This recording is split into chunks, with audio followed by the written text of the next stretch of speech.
Hey, ever had the hiccups and tried every trick in the book to get rid of them? Here's a weird fact that might help you out. People have tried holding their breath, drinking water upside down, and even getting scared.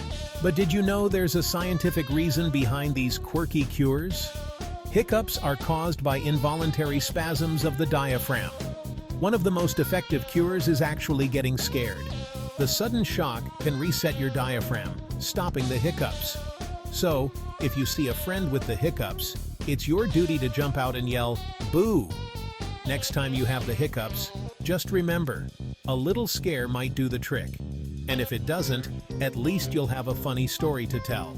Stay curious and stay hilarious. See you next time.